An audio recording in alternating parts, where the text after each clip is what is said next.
Hey guys, welcome back to my channel. Today I want to show you something that you absolutely must check before using a chainsaw. In this video I'm going to show you what it is and absolutely why you must check this before using your chainsaw. So I'll be showing you what it is and why on this Husqvarna 240 chainsaw. If I go to start this chainsaw, there's absolutely nothing happening.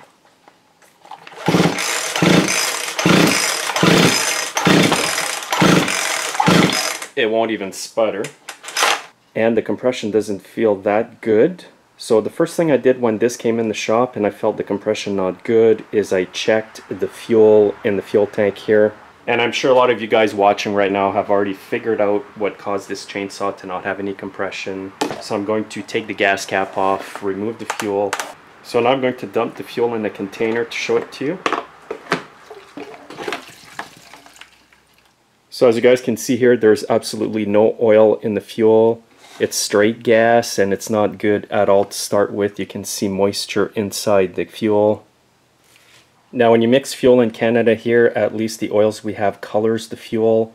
This is straight fuel and I'm going to show you exactly what's happened to this saw due to running straight gas. If you think some straight gas has gone through your chainsaw, the first thing you want to do is remove the muffler to look at the piston and rings. Now you'll need a 3/8 socket to take the nut off. It takes the cover off and the spark arrestor screen. And on this saw you'll need a Torx T30 to get the two Torx screws off from the inside. Now if you look at the piston right here, you can see it's all scored. I'll crank it over so you can see the whole thing. And there's the piston ring is damaged as well. And I'll assume there is damage to the inside of the cylinder as well. So this damage is catastrophic. To replace these parts here in Canada, it's quite expensive and makes it not worth fixing the saw. You're just better off to go and buy a new one. And one good tip, guys, is if you're going to lend your chainsaw to a friend, lend them your can of mixed fuel as well, because then you'll know that they're using good fuel through the chainsaw. The last time I lent out a chainsaw, it was a cheap one. Fortunately, it came back all scored up like that. And the damage you just saw on the Husqvarna is similar to the one on the Stihl MS 361 that you saw in my video last week. Apparently the guy ran this saw without enough oil in the fuel. That's why the piston and rings are scored on this one as well. And what I'm going to do here is put a bit of oil in there just to show my viewers who don't have colored 2-cycle oil in their countries. I just want to show you how the fuel here will get colored so that it's easy to identify if it's mixed or not. So I'll just pour a little bit in here. So once you shake it, you can see it gets colored. So it's quite easy to know if your fuel is mixed or not. And by the way, guys, I mix my fuel using the Stihl oil here. It's made by Castrol.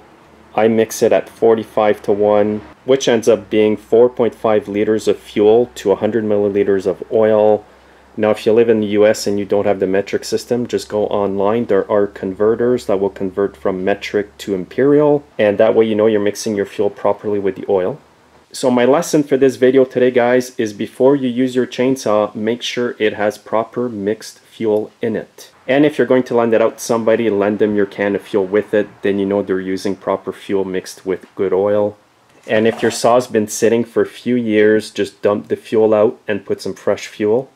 So thanks again for watching, guys. Hopefully this reminder will save you some money or some breakdowns in the future.